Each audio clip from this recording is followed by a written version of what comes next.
J'ai demandé à quelques personnes tout à l'heure, j'aurais besoin de vous pour me faire une petite représentation. Donc, est-ce que ces personnes peuvent venir, s'il vous plaît? Les personnes que j'ai désignées tout à l'heure pour me donner un coup de main. Oui, vous venez et il y en a deux autres. Guy, tout à l'heure, je te demande tout à l'heure, Guy. En fait, reste pas loin parce que tu vas entrer en scène.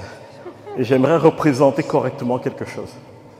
Bon, bien évidemment, le Père, hein, Gilles, le Fils et le Saint-Esprit, prenez vos...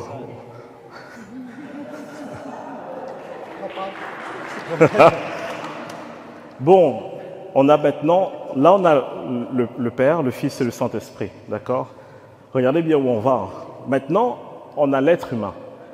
Voici l'esprit humain, l'esprit d'une personne. C'est Hélène qui va jouer l'esprit de la personne, tu te mets à côté de Luc. L'âme de la personne, c'est-à-dire ses pensées, ses émotions, tu te mets là. Et toi, tu es le corps.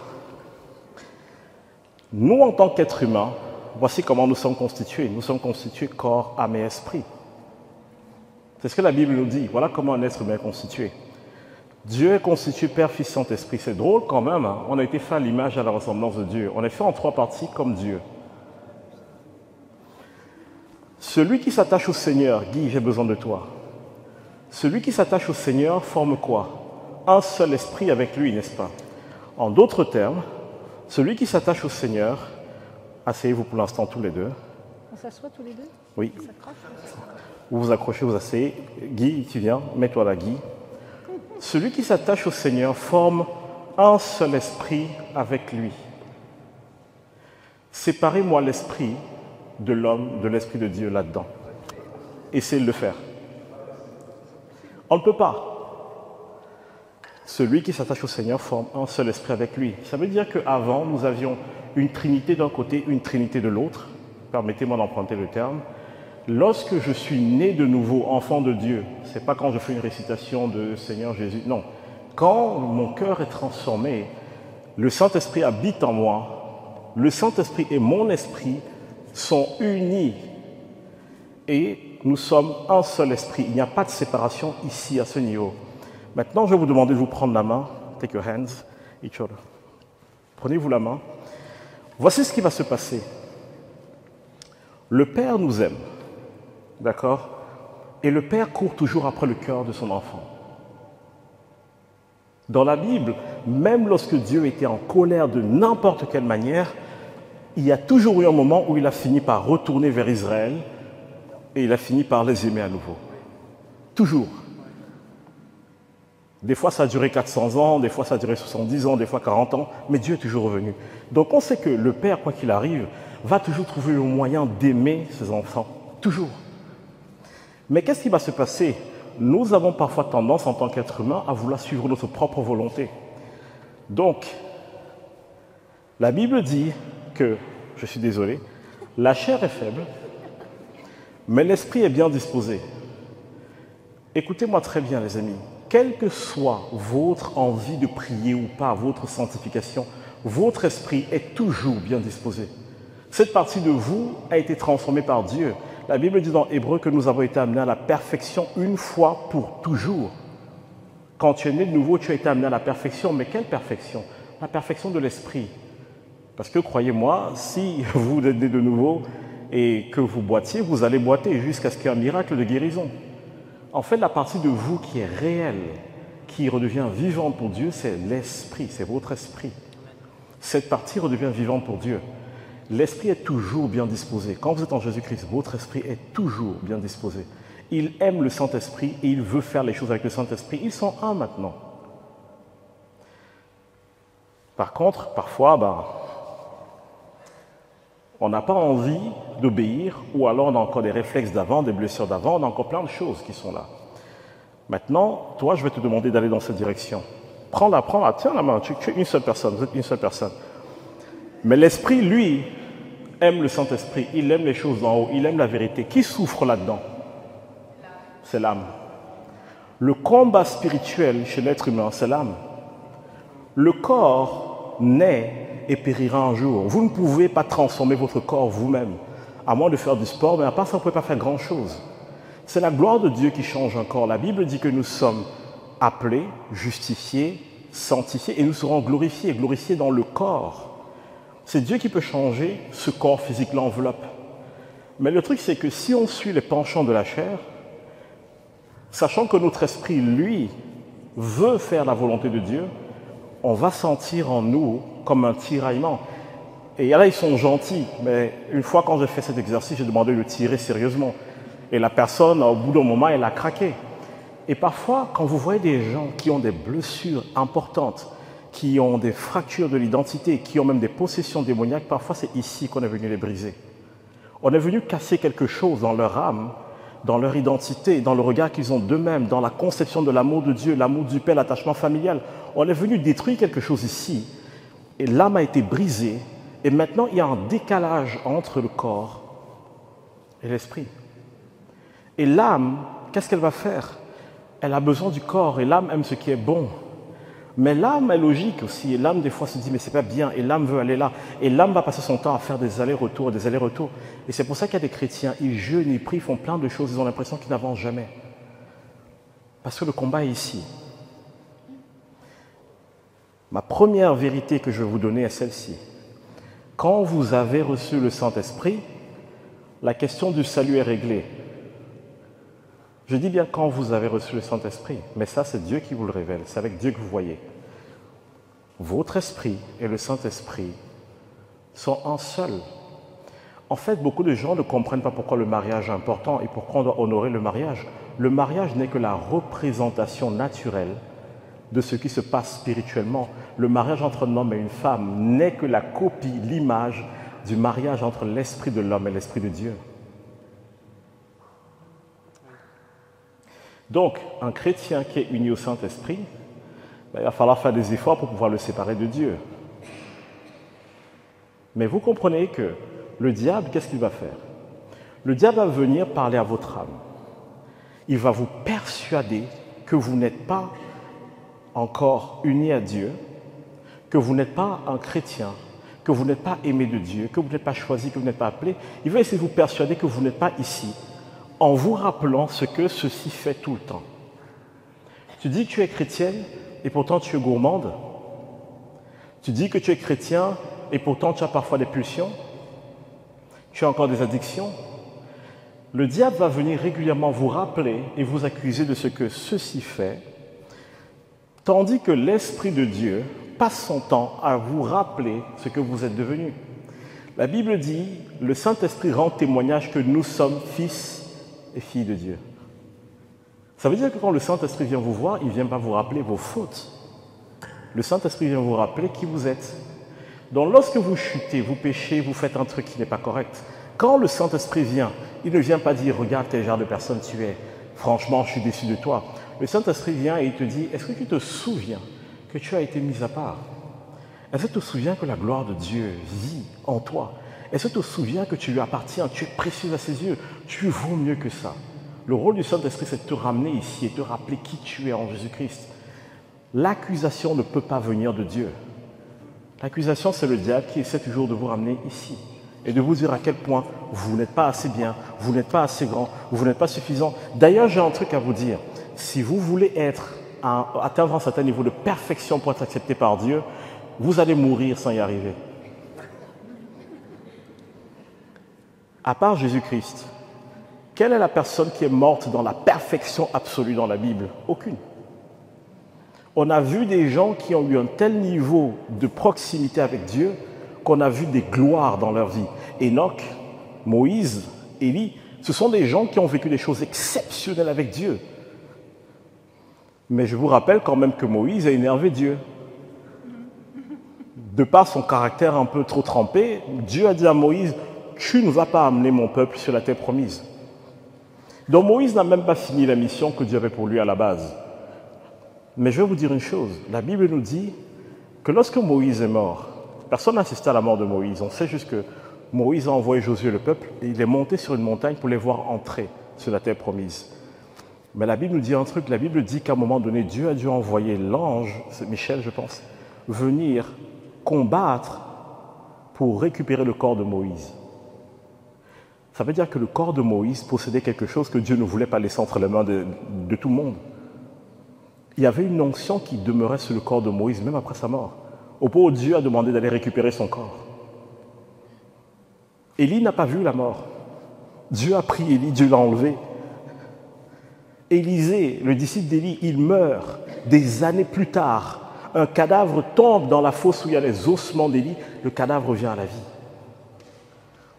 Je ne sais pas si vous vous rendez compte, les amis, de comment est-ce que ces personnes n'avaient même pas encore Jésus-Christ. Ils n'avaient pas encore le pardon de leurs péchés. Mais à cause de leur foi, la Bible dit dans Hébreu que Dieu leur a donné ses bénéfices en avance. Et la réalité, c'est que vous tous qui êtes assis là, vous avez quelque chose que la Bible dit qu'eux, ils ont salué de loin. Si vous lisez Hébreu, Hébreu dit, ils ont désiré ardemment ce que vous avez. Ils l'ont vu de loin. Abraham, Dieu lui a montré toutes ces choses. Mais Abraham n'a jamais eu la plénitude de l'esprit. Il aspirait à ça. Mais Dieu lui a dit, non, ce n'est pas pour toi. C'est pour une génération qui viendra plus tard. Et vous êtes cette génération. Parce que vous, maintenant, vous vous attachez au Seigneur, vous formez un esprit avec lui. Le Saint-Esprit vit en vous et vous, vous êtes dans l'esprit. Et le Saint-Esprit est en vous et vous êtes dans l'esprit. Le Saint-Esprit est en vous et vous êtes dans l'esprit. Pour moi, ça c'est le point numéro 1. Si nous ne comprenons pas ceci et si nous n'acceptons pas cette réalité, nous allons passer toute notre vie à essayer de persuader Dieu de faire quelque chose en nous qu'il a déjà accompli. Et beaucoup de chrétiens meurent sans jamais avoir goûté à la gloire de Dieu, sans jamais avoir goûté à toutes les promesses de Dieu. Pourquoi? Parce que parfois, on ne nous a pas enseigné ce que nous sommes déjà devenus en esprit. Maintenant, quelqu'un va dire, mais Steve, je ne ressens pas cela. Si tu veux ressentir les choses, tu es ici. Tu es dans tes émotions, tu es dans tes pensées, tes propres conceptions. La Bible dit, mon juste marchera par la foi, pas par les émotions. J'ai reçu une personne en entretien pastoral et la personne m'a dit, ça fait des mois que je ne ressens pas le Saint-Esprit. Je lui ai dit, je ne vois pas le problème. Je lui ai dit, quand tu pries, les malades guérissent, oui. Quand tu obéis, les choses se passent, oui. Quel est le souci? Mais je ne ressens pas le Saint-Esprit. Je lui ai dit, mais le Saint-Esprit, tu n'es pas obligé de le ressentir. Qui t'a dit que tu vis par les émotions? Les fois où j'ai eu les miracles les plus impressionnants dans ma vie, c'est les fois où je n'ai pas ressenti le Saint-Esprit. Des fois, j'ai prié pour des personnes. Moi-même, je ne savais pas où j'allais avec cette prière. Et la personne guérit, pourtant, je n'ai rien ressenti. Ce que vous ressentez, c'est pour votre joie. Mais ce n'est pas ça la vérité. La vérité qui est immuable, c'est le fait que celui qui s'attache au Seigneur forme un seul esprit avec lui. Maintenant, vous comprenez une chose. Quand Dieu dit, si quelqu'un a soif, qu'il vienne, je vous ai posé la question, qui crée la soif? C'est Dieu. La Bible nous dit que Dieu met en nous le vouloir et le faire. Ça veut dire que Dieu provoque quelque chose chez vous et il dépose en vous la capacité de le recevoir. Et cette capacité est où? Elle est dans l'esprit. Maintenant, imaginez qu'il y a un tir ici à la corde. On essaie de tirer, malheureusement c'est Myriam qui se retrouve au milieu et c'est elle qu'on va tirer dans tous les sens. Mais à un moment donné, Myriam dit « Ok, j'en ai marre de me faire maltraiter, je choisis mon camp ». Si Myriam et Guy décident de se mettre en collaboration, ils vont envoyer Karine valser facilement. Le combat du chrétien, c'est d'apprendre à son âme à se soumettre à l'esprit. Si vous apprenez à votre âme à se soumettre à l'esprit de Dieu, vous n'allez pas accomplir les désirs de la chair.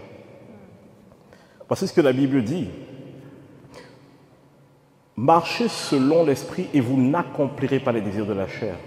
La Bible ne dit pas, si vous évitez d'accomplir les désirs de la chair, alors vous marchez par l'esprit. Si c'était ça, il n'y aurait pas que les chrétiens qui seraient sauvés. Parce qu'il y a d'autres religions où ils sont vraiment dans la discipline pour essayer de ne pas marcher selon la chair.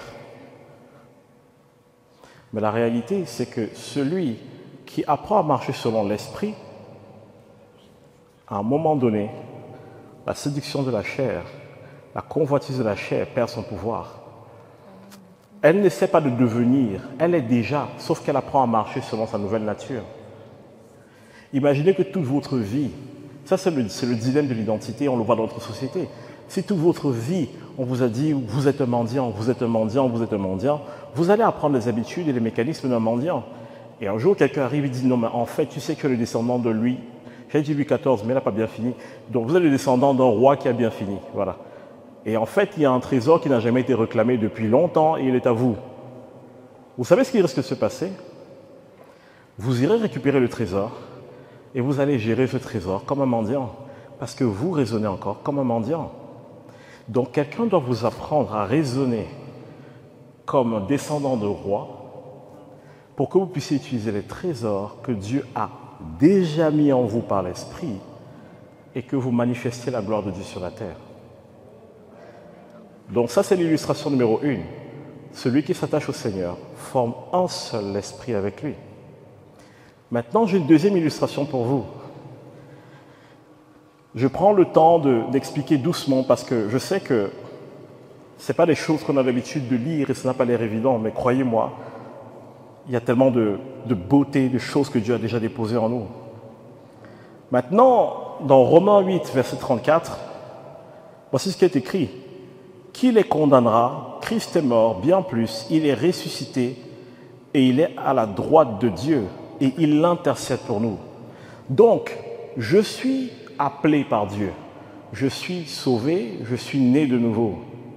Là, pour l'instant, je vais juste garder l'âme et je vais garder le Fils. Les autres, asseyez-vous pour l'instant. Je vais vous rappeler tout à l'heure. Merci beaucoup. Donc, I'll keep you with me for the moment. Donc, la Bible nous dit, qui nous condamnera? Donc, vous avez compris que le champ de bataille du chrétien, notre combat, c'est ici, c'est l'âme, n'est-ce pas? Ce sont nos pensées, nos émotions, c'est là où nous combattons. Mais il y a une chose qui me plaît dans Romains 8. La première chose, si vous lisez Romains 7, l'apôtre Paul finit Romains 7 en disant « Mais regardez ce par quoi je vis. Je suis dans un corps où j'ai l'impression que le bien que je veux faire, je n'y arrive pas, et le mal que je ne veux pas faire, je finis par le faire. » Et il dit « Mais qui va me délivrer de ce corps de mort ?» Et Romains 8, verset 1, commence par dire « Gloire soit rendue à Dieu. » Et il dit « Maintenant, il n'y a plus aucune condamnation pour ceux qui sont en Jésus-Christ. Il n'y a plus aucune condamnation. » Donc, si toi tu dis « Je veux suivre Jésus », non seulement tu formes un seul esprit avec lui, mais maintenant on te dit « Qui va oser te condamner ?» Parce que non seulement Jésus est mort et a payé ses péchés, mais Jésus est maintenant devant le Père et il intercède pour lui. En d'autres termes, si quelqu'un va devant le trône de Dieu pour t'accuser, la personne trouvera qui? Jésus. Donc Jésus a pris tes péchés à la croix et Jésus se tient devant le Père. Et Jésus nous garde. Il dit, ok, venez essayer de me parler de Marc pour voir. Essayez de me dire quelque chose sur lui, vous allez voir. Et Jésus intercède pour nous.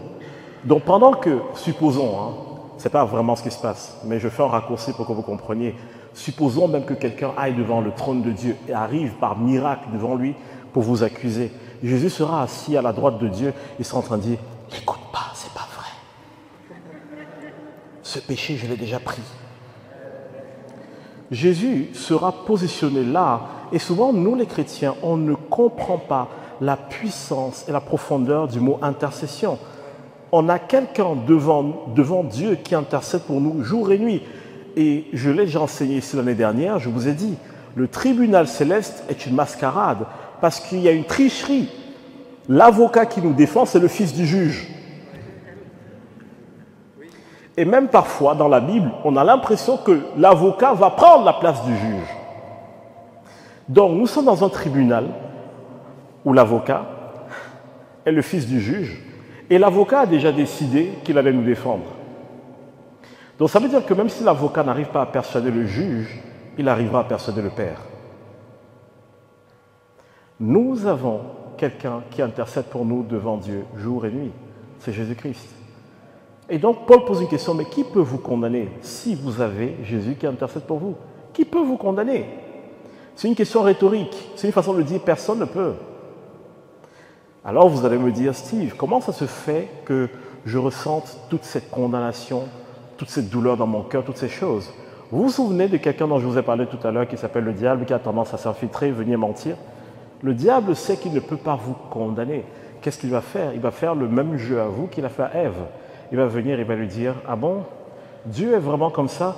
Quand tu lis ta Bible et que la Bible dit que tu t'attaches au Seigneur, tu formes un seul esprit avec lui, est-ce que tu crois que c'est vrai? Parce que si c'était vrai, tu n'aurais plus aucun combat. aucune lutte, tout serait simple, tu n'aurais plus aucun problème, tu oublierais tes problèmes du passé, les gens t'aimeraient. Voilà ce qu'il va passer le temps à faire. Et donc nous, on va se dire, ah oui, c'est vrai. Si je lutte encore, si j'ai encore des combats, certainement mes problèmes ne sont pas réglés devant Dieu. Et si l'âme croit ça, nous allons passer toute notre vie à essayer de plaire à Dieu, à essayer de persuader Dieu. Là où Dieu dit, Jésus est déjà allé à la croix, il a pris tes fautes, tu lui appartiens, et donc je t'ai accepté pas en vertu de ce que tu fais, mais en vertu de ce que Jésus a fait. Et en tant que chrétien, on passe beaucoup de temps à essayer de faire en sorte que cette partie de nous plaise à Dieu, en oubliant que cette partie de Dieu plaît à Dieu. Et cette partie de Dieu nous a choisis avec lui. Et c'est cette partie de Dieu, le Fils et le Saint-Esprit, qui vont faire quoi? Qui vont perfectionner notre âme. La sanctification, c'est quoi? C'est rendre l'âme conforme à l'Esprit. On ne peut pas parler de sanctification si l'Esprit n'est pas déjà conforme. La sanctification, le plus simple, c'est Dieu, c'est le Fils et le Saint-Esprit qui apprennent à votre âme à devenir conforme à l'Esprit de Dieu qui habite en vous. C'est ça la sanctification. Donc, imaginez maintenant que vous sortez d'ici, vous allez prier pour un malade et que le malade guérisse. Qu'est-ce qui va se passer? Vous aurez envie de prier pour un deuxième malade, et puis pour un troisième, et puis pour un quatrième. Pourquoi? Parce que vous allez découvrir en fait toutes les richesses de la gloire de Dieu. Christ en vous, espérance de la gloire. Vous découvrez les richesses de la gloire de Dieu en vous. Et là, vous vous dites, mais j'ai envie de faire plus. Qu'est-ce qui va se passer naturellement? Notre âme se dit, waouh, ce qui se passe avec Dieu est tellement bien. Du coup, ça ne m'intéresse plus, ce qui se passe avec le corps. Moi, je veux plus de ça. Et c'est ça le processus de sanctification. Je découvre un aspect de la gloire de Dieu. J'ai soif, je veux plus. Je découvre un deuxième aspect. Attends, mais il y en a combien? Un troisième, un quatrième. Et à un moment donné, je me perds dans la présence de Dieu. Et ça devient un vrai mariage parce que je ne peux plus vivre sans lui et il ne veut pas vivre sans moi. Et au final, je vous ai dit, c'est Dieu qui est derrière la soif. Et parfois, Dieu, il est obligé de nous appâter un peu pour qu'on vienne. Parce qu'au début, s'il nous dit, tu sais, quand tu vas sortir de cette assemblée, tu vas aller dans ton village, tu vas commencer à chasser les démons, guérir les malades, on va dire, oh, Seigneur, tu ne me connais pas, hein. Moi je suis issu d'une famille, voilà, je suis le plus petit. On va chercher toutes les excuses possibles pour persuader Dieu qu'il a choisi la mauvaise personne. Donc des fois, Dieu il nous appâte un peu et on voit une première chose se passer. Seigneur, ça marche vraiment? Et on voit une deuxième et une troisième.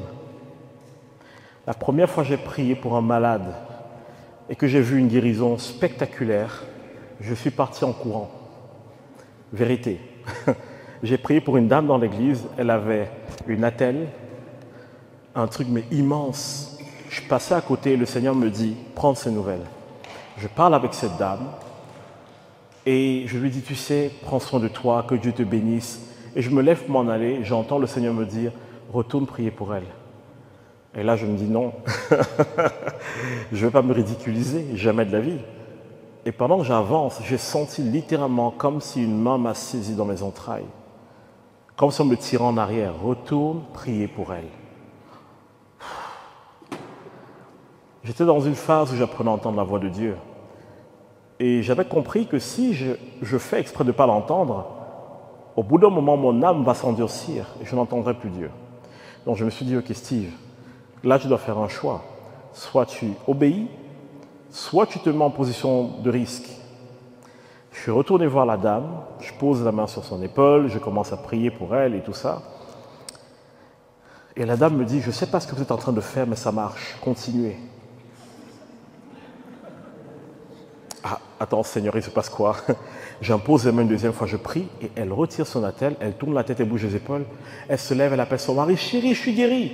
Moi, je vois ça et moi, je pars en courant.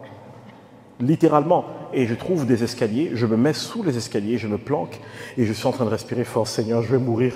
J'ai vu ta gloire, je vais mourir, j'ai vu ta gloire. Et j'entends le Saint-Esprit me dire, t'es sérieux? Si tu devais mourir, tu serais déjà mort. Il y a des gens qui se disent, si je vois la gloire de Dieu, je vais mourir. Dieu me dit, mais arrête tes bêtises, c'est quoi ton problème? Et je me suis rendu compte à quel point j'étais, pardon, mais très bouché dans mon esprit, dans mon âme plutôt. Il y a plein de choses que je ne comprenais pas encore sur Dieu. Mais cette première guérison m'a mis une claque. Je suis rentré chez moi et j'ai commencé à poursuivre Dieu. Je lui ai dit, tu dois m'expliquer ce qui s'est passé. Je ne comprends pas, ça marche, comment ce truc? Donc ces vrais actes des apôtres, c'est réel. Donc en fait, si moi j'accepte de te suivre et que tu transformes ma vie, il y a littéralement des centaines, des milliers de gens qui vont être bénis, qui vont te connaître, qui vont être délivrés, qui vont être guéris. Des gens dont la vie va être transformée. Je lui ai dit, je signe. Bon, après avoir dit je signe, j'ai commencé à flipper. Parce que je me suis dit, je me lance dans quelque chose, mais je ne sais même pas ce que ça signifie. Et il y avait une peur en moi, mais il y avait un enthousiasme en moi. Et j'étais dans la vallée de la décision. Je disais, mais Seigneur, ce que tu fais est génial. Je veux le revivre avec toi. Mais de l'autre côté, je suis flippé. Parce que si je choisis ce chemin, je vais peut-être passer pour le gars bizarre. Le gars qui croit des choses que personne ne croit plus. Le gars qui fait parfois des prières et rien ne se passe et il est ridicule. Le Seigneur m'a dit, bienvenue au club, va te coucher, on reprend la leçon demain. Voilà. C'est tellement important que vous compreniez une chose. À ce moment-là, j'avais des addictions dans ma vie, j'avais plein de problèmes. Mon âme n'était pas encore totalement pure, mais je venais de goûter à quelque chose que Dieu avait mis en moi. Et maintenant, il y avait une soif qui était née. Et cette soif-là, elle ne s'est plus jamais éteinte. Pourtant, je suis passé par 2 dépressions, par un burn-out. J'ai vécu des choses horribles dans ma vie entre-temps. Mais j'ai toujours été choqué de me dire, mais c'est bizarre. Malgré toute la douleur que je porte, il y a une chose qui ne s'en va pas.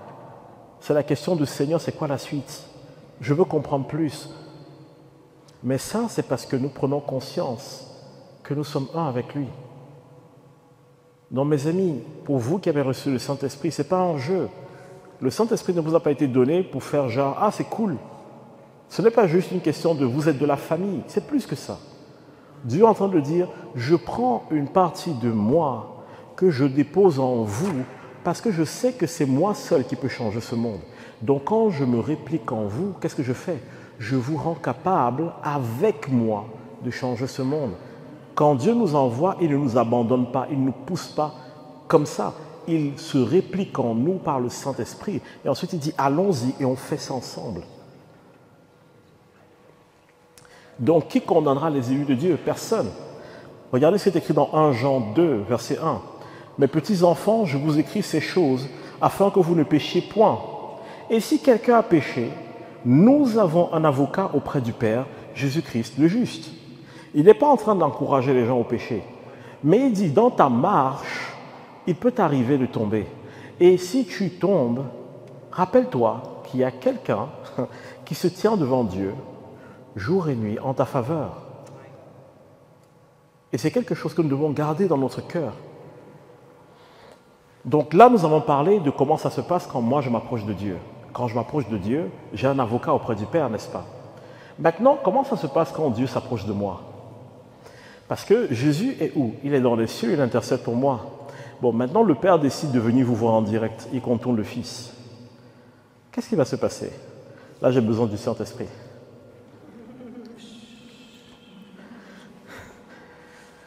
Voici ce qui est écrit dans Romains 8, versets 26 à 27. De même aussi, l'Esprit nous aide dans notre faiblesse, car nous ne savons pas ce qu'il convient de demander dans nos prières. Mais l'Esprit lui-même intercède par des soupirs inexprimables. Waouh, on a un duo d'intercesseurs en fait. On a quelqu'un ici qui intercède devant le Père, jour et nuit pour nous. Et on a le Saint-Esprit qui intercède. Mais attendez, l'intercession, c'est vers qui alors? Vers le Père? Mais le Saint-Esprit est en nous.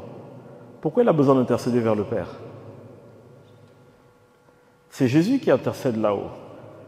En fait, le Saint-Esprit intercède ici-bas. Et je vais vous lire la suite du verset.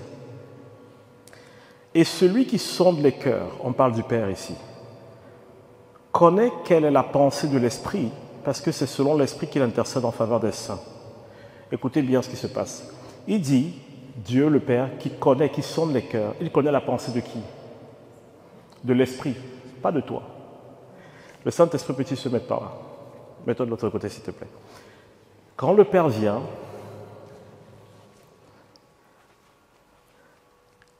quand Myriam va prier et elle va devant Dieu, Seigneur, j'ai besoin de te parler. Jésus arrive. Et Jésus se tient là pour intercéder en sa faveur, afin que le Père écoute et reçoive. Mais il arrive des fois que le Père descend lui-même. Et il vient et il veut parler à Myriam. Mais le Père arrive et il trouve qui? Il trouve l'Esprit. Il a mis l'Esprit en Myriam. Qui est la première personne à qui le Père parle? Ce n'est pas Myriam, c'est l'Esprit. Or, l'Esprit que Dieu a mis en Myriam, le Saint-Esprit, qu'est-ce qu'il fait? Il intercède en faveur de Myriam. Ça veut dire que quel que soit le côté par lequel le Père passe, il trouve soit le Fils, soit l'Esprit. Quel que soit le côté. Vous avez deux intercesseurs. Dans les cieux, c'est le Fils, sur la terre, c'est l'Esprit. Dans les cieux, c'est le Fils, sur la terre, c'est l'Esprit. Et vous comprenez maintenant pourquoi je vous dis, vous pouvez vous approcher de Dieu avec assurance.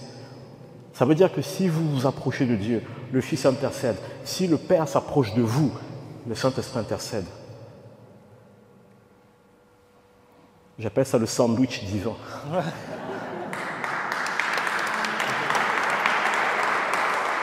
Beaucoup de chrétiens ne comprennent pas cette réalité. Maintenant, il y a des gens qui vont me dire, mais Steve, si tu prêches ça, les gens vont commencer à faire n'importe quoi. Je vais vous dire une chose, ça encore c'est un mensonge du diable. Vous avez déjà vu quelqu'un qui a aspiré à la liberté pendant des années et on la rend libre et dit, c'était bien l'esclavage. Non. Si quelqu'un dit c'était bien l'esclavage, c'est que la personne n'a pas compris ce que c'est. C'est que la personne n'a pas été satisfaite par Dieu. Israël a été rendu libre. Ils ont vu les miracles de Dieu. Ils ont littéralement vu des choses exceptionnelles se passer. Mais dès que les problèmes sont arrivés, ils ont dit, on était bien en Égypte, au moins on mangeait là-bas. Frère, tu viens de passer 400 ans d'esclavage. Et à la première difficulté, tu as envie de retourner en esclavage pour de la nourriture. Ce n'est pas le but de ma prédication, mais dans la Bible, il y a plusieurs endroits où on voit les gens vendre leur droit devant Dieu pour un plat. Vous savez pourquoi Israël réagissait comme ça? Parce qu'Israël n'avait pas quelque chose qu'on a. Israël n'avait pas quelqu'un qui leur avait montré c'est qui le Fils. Israël n'avait pas quelqu'un qui leur avait fait découvrir la tendresse du Père. Ils ne comprenaient pas qui était le Dieu qui était devant eux. La conception qu'Israël avait en sortant d'esclavage, c'était une pensée non renouvelée de Dieu qui est juste un des dieux qui est puissant, plus puissant que les autres. Leur vision de Dieu n'était que puissance, combat. Ils avaient perdu la notion de l'intimité. La notion que qui avait? Abraham, Isaac et Jacob. Regardez bien dans la Bible. Dieu ne se présente jamais comme le Dieu de Moïse. Il se présente toujours comme le Dieu d'Abraham, Isaac et Jacob. Pourquoi? Parce qu'à chaque fois, il les renvoie à la vraie alliance en disant « Regardez ce Dieu-là, voilà la vraie image de qui je suis. Si vous voulez savoir qui je suis, regardez ce que j'ai vécu avec Abraham, Isaac et Jacob et vous allez comprendre ce que je veux vivre avec vous. » Et comme les Juifs ne comprenaient pas, qu'est-ce que Dieu a fait? Dieu leur a dit, bon, on va jouer à la dureté, je vais leur donner une règle et une loi, parce que visiblement, quand je leur parle, ils ne comprennent pas.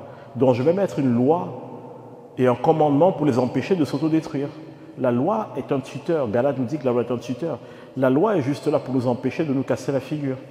Mais la loi ne peut pas vous permettre de connaître le cœur du Père, de connaître les faveurs de l'Esprit. Donc, Myriam, lorsque tu t'approches de Dieu, Jésus intercède en ta faveur. Et lorsque Dieu vient te visiter des fois dans ton sommeil, spontanément, le Saint-Esprit en toi intercède aussi en ta faveur. Et la Bible dit, il parle à ton avantage. C'est un peu comme les mamans. Un enfant fait une bêtise et le papa rentre et il est un peu énervé à la maison. La maman se dit, s'il découvre la bêtise, cet enfant est fichu. Et donc elle arrive, est-ce qu'il a été sage? La maman dit, ouais, ça va, ça a été. Il n'a pas été sage du tout, hein.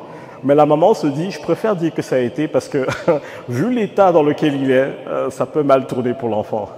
Donc la maman couvre. Ça, c'est la vocation du Saint-Esprit, il est spécialiste. D'ailleurs, le Saint-Esprit, c'est la matrice de Dieu. Donc ça, on verra ça un autre jour. Mais regardez dans la Bible, chaque fois que Dieu donne vie, L'Esprit est toujours quelque part. Quand Dieu crée la terre, la Bible dit quoi? L'Esprit se mouvait au-dessus des eaux. Quand Dieu veut faire venir Jésus dans ce monde, il prend l'Esprit et il reconstitue Jésus dans Marie. L'Esprit est toujours celui qui amène la vie dans ce monde. C'est lui qui, dès le départ, son rôle et sa fonction, ça a toujours été de nous garder. Donc, je pense que ces deux points, vous l'avez déjà compris. Celui qui s'attache au Seigneur forme un seul esprit avec lui. Quand je m'approche de Dieu, le Fils intercède pour moi. Mais quand Dieu s'approche de moi, l'Esprit intercède pour moi. Donc, j'ai toujours deux personnes, les deux personnes de la Trinité qui intercèdent pour moi. Maintenant, est-ce que vous connaissez le passage biblique qui dit que votre vie est cachée en Christ? Vous connaissez ce passage biblique? Maintenant, j'ai besoin du Père. Donc, je vais essayer de vous montrer quelque chose. Myriam, tu peux t'asseoir 2 minutes, je te rappelle, comme ça tu reposes tes jambes, à cette heure où tu veux. Et j'aimerais maintenant que vous voyez quelque chose qui est très, très drôle. Est-ce que vous êtes déjà arrivé quand vous priez, que des fois vous commencez à prier le Père, et à la fin vous dites au nom de Jésus, Amen, par le sang. Après vous dites, mais attends, je ne sais même plus, je parlais à qui les trois? C'est déjà arrivé à quelqu'un ici? Ah, seulement? Si ça ne vous arrive pas souvent, c'est inquiétant. Mais en fait, quand on prie, on sait qu'on prie à Dieu, n'est-ce pas? Mais si je vous dis, à ce moment exact, lequel du Père, du Fils et du Saint-Esprit est devant vous, qui peut répondre?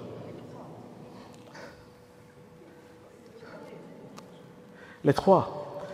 Vous savez pourquoi c'est compliqué de savoir?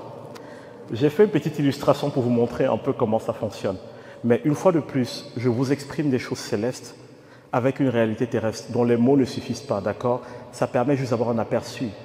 C'est comme le temple. Le temple était juste un aperçu des cieux, mais ça ne peut pas tout expliquer. Donc, donnez-vous la main tous les trois. Faites, fermez le cercle. Voilà. Donc, maintenant, vous allez tourner lentement. Tournez lentement. Voilà. En fait, voici ce qui se passe. Le Père, le Fils et le Saint-Esprit, ils vivent leur vie, ils sont bien là. Et en fait, voici leur vie, ils sont en mouvement permanent. C'est juste que je ne peux pas faire des mouvements des atomes dans tous les sens. Donc je fais tourner parce que le Père est là, il est ici, il est là-bas, le Fils est ici, mais l'Esprit est là. Extrêmement difficile. Maintenant, vous venez. Seigneur, je ne vais pas bien. Pause.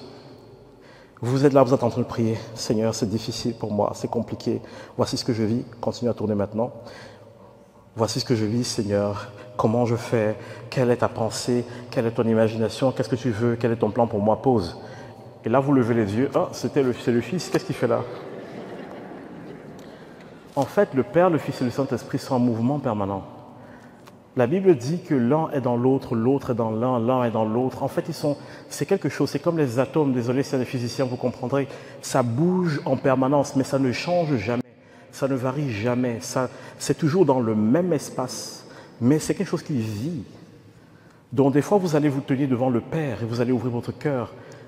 Et subitement, c'est le Fils qui vient à vous. Il dit, mais ce n'est pas toi que j'ai appelé. Il va dire, mais c'est de moi dont tu as besoin.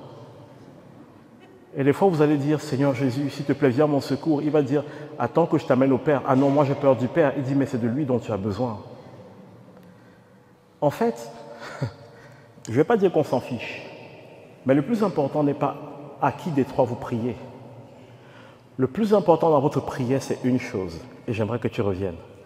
Et je vais vous montrer quelque chose qui est super génial dans la prière. Si vous captez ça, ça change tout. La Bible nous dit que notre vie est cachée où? En Christ, n'est-ce pas? Tiens-toi derrière lui. Ça veut dire que, maintenant tournez. Ta vie est cachée en Christ, donc là où il est, tu es. Elle est en Christ. Ça veut dire que là où le Fils est, elle est. Est-ce que vous arrivez à comprendre ce que je veux dire? Sa vie est cachée en Christ, elle est dedans. Là, je la mets ici pour que vous voyez visuellement, mais la réalité, c'est que vous tous qui êtes nés de nouveau, votre vie est cachée en Christ. Donc, il n'y a pas de moment où vous pouvez être éloigné du Fils, ni du Père, ni de l'Esprit. Vous savez pourquoi? Parce que le Saint-Esprit, c'est l'Esprit du Fils. Mais le Fils lui-même a dit, je suis dans mon Père. Mais il a aussi dit, mon Père est en moi. Et il a dit, l'Esprit du Père m'a donné vie. Et en fait, vous voyez le truc complexe qui est là. Et dans tout ça, quand vous êtes né de nouveau, Dieu vous prend, il vous jette là-dedans. On ne veut pas savoir de quel côté, avec les pieds, la tête et tout. Il vous balance là-dedans. Il dit, bon, à partir de maintenant, n'est-ce pas, tu es là-dedans. Ta vie est cachée en Christ. Bon, comme l'Esprit est dans Christ, et Christ lui-même est l'Esprit, et que l'Esprit est l'Esprit du Père, et que le Père est dans le Fils, et que le Fils est dans le Père, quand tu es en Jésus-Christ, tu es quelque part là.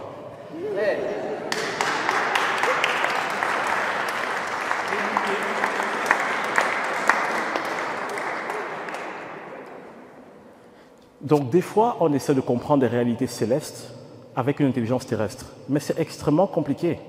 Ce n'est pas le plus simple.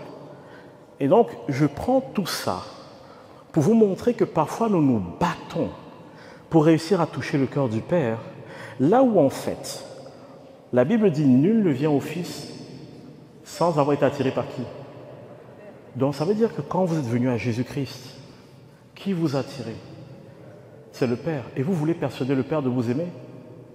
C'est lui qui vous a attiré au Fils. Maintenant, la Bible dit, Jésus dit, vous êtes en moi et moi je suis dans le Père. Bon, allez alors vous enlever. Parce que pour vous enlever de Jésus, il faut enlever d'abord Jésus du Père. Si vous êtes en Jésus-Christ et que Jésus-Christ est dans le Père, ça veut dire que pour vous séparer de Jésus, qu'est-ce qu'il faut faire? Il faut d'abord séparer le Père du Fils. Et vous pensez vraiment que c'est possible de faire ça? Qui est la seule personne qui détient le pouvoir de sortir de ce cercle? C'est vous-même. C'est pour ça que le diable sait qu'il ne peut pas gagner. Écoutez-moi très bien, peu importe votre passé, peu importe les difficultés que vous avez, les addictions, les tendances, les idées suicidaires, les machins, peu importe ces choses. La seule personne que le diable peut persuader de sortir de là, c'est vous. Il ne peut pas persuader le Père et le Fils de se séparer.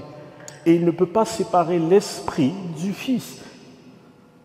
Donc, qu'est-ce qu'il fait? Il va essayer, comme avec Ève, de vous persuader que le Père n'est pas bon. Et donc, même si vous êtes né de nouveau et sauvé, vous n'êtes pas transformé dans le renouvellement de votre intelligence, naturellement. Vous devez le devenir. Tout à l'heure, on parlait de la sanctification, n'est-ce pas? La sanctification, je vous ai dit, c'est apprendre à l'âme à ressembler à l'esprit. Maintenant, je vous donne la deuxième définition. La deuxième définition, c'est apprendre à l'âme à être renouvelée pour reconnaître son Père. Si vous avez des pensées qui sont fausses au sujet du Père, c'est que le diable vous les a plantées dans votre âme, dans votre intelligence, pour éviter que vous entriez dans ce cercle-là et que vous entriez dans la joie du Père, dans la grâce du Fils, dans la bénédiction du Saint-Esprit. La seule personne que le Saint-Esprit peut déstabiliser, c'est vous. Si vous lisez Zacharie 3, la Bible dit dans Zacharie 3 que le diable vient pour accuser Josué. Quand le diable vient pour accuser Josué, Jésus lui dit Chut, silence. Jésus ne lui laisse même pas la parole. Bon, ce n'est pas écrit Jésus, c'est écrit l'ange de l'Éternel.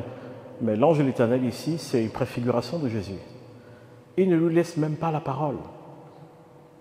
Il passe tout son temps dans Zacharie 3 à justifier Josué. La Bible dit que Josué avait des vêtements sales. Et pourtant, il est en train de dire, mais regardez, tout le monde, l'assemblée du ciel, les anges, mon Père, regarde. Est-ce que ce n'est pas un tison qu'on a arraché du feu? Il commence, et on est en train de voir maintenant un avocat. Lisez Zacharie 3 chez vous. En fait, c'est un plaidoyer qu'il fait. Il commence à justifier. Voici les raisons pour lesquelles je le prends avec moi. Voici comment moi je le vois. Et à la fin, il n'attend même pas que le juge dise quelque chose. Il se tourne, il dit, mettez-lui de nouveaux vêtements. Non, en fait, ses vêtements sont sales, mais regarde, tu vois, j'ai prévu de nouveaux vêtements pour lui. Allez, habillez-le. Donc pendant qu'il est en train de parler au Père et de nous justifier, il dit, habillez-le rapidement, mettez-lui des sandales. Et voilà, il est en train de faire en sorte que les anges viennent et les anges nous préparent. Pendant qu'il est en train de négocier, il dit, mais non, je le prends en charge, ne t'inquiète pas. Vous avez le Père qui nous attire au Fils, qui nous donne son esprit. Si avec ça, on ne va pas bien dormir ce soir, je ne sais pas ce que je peux dire. Maintenant que nous dit Hébreu, Hébreu nous dit, les anges sont des êtres qui sont affectés à quoi? À ceux qui hériteront du salut. Ça veut dire que Dieu n'a même pas fait que vous donner le Fils et l'Esprit. Il envoie des anges qui sont affectés à ceux qui hériteront du salut. Ça veut dire que dans cette salle, si vous me demandez combien d'anges il y a, je peux les regarder, je peux les voir. Certains ici, je peux vous dire quel est votre ange et ce qu'il fait. Mais ça n'a aucun intérêt. Donc ne venez pas me voir, je ne vous dirai pas. Honnêtement, je ne vous dirai pas. Mais je peux vous dire une chose, il y a au moins autant d'anges ici que de personnes. Au moins, Seigneur, au minimum. Sachant que, par révélation, je sais que certains n'en ont pas qu'un seul. Parce que même quand Dieu vous envoie en mission, vous pensez qu'il vous envoie en mission seul? Dieu vous donne l'onction. Mais lorsqu'il faut aller combattre sur certains territoires, vous pensez que c'est vous qui combattez parce que vous êtes trop fort? Non. Dieu ne vous envoie pas comme ça. Il vous envoie, il envoie des anges qui sont faits pour la mission qu'il vous a attribuée. Oui. Mais ça, c'est un autre sujet encore. Au final, quand vous comprenez ces choses, est-ce que vous n'avez pas soif? Donc pour moi, ma conviction, c'est qu'un chrétien qui n'a pas soif, c'est un chrétien qui n'a pas compris. Ce n'est pas un mauvais chrétien, c'est juste un chrétien à qui on n'a pas encore donné certaines révélations. Parce que quand vous comprenez comment Dieu fonctionne, quand vous comprenez son cœur, comment il vous voit, il y a quelque chose chez vous qui dit « il y a tellement plus, et j'en ai marre d'être là où je suis, là ». Je prie pour les malades. Je vois environ 10% des malades pour qui je prie guérir. Ça ne suffit pas. On va me dire « ouais, mais tu ne dois pas te contenter ». Me contenter de quoi? Il y a des gens qui meurent parce que je n'ai pas encore compris comment prendre l'autorité sur leur maladie. Je le prends personnellement. Je ne me mets pas la pression. Hein. Je ne dis pas que je suis un mauvais chrétien. Mais je comprends une chose. Si moi je ne prie pas pour certaines personnes, personne ne le fera. Et je peux prier pour vous ici parce que vous êtes là. Mais dans votre entourage, vous avez des gens qui sont malades. Je ne pourrai jamais prier pour elles. Mais vous, vous pourrez. Donc si vous comprenez quelle est la place que vous jouez dans la Trinité, si je peux me permettre, vous réalisez et que vous entrez en communion avec le Père, le Fils et le Saint-Esprit, et que vous êtes transformé dans votre intelligence, qu'est-ce qui va se passer? Vous allez commencer à pouvoir manifester les œuvres et les dons de l'Esprit, vous allez manifester le ministère du Fils et vous allez manifester la grâce du Père.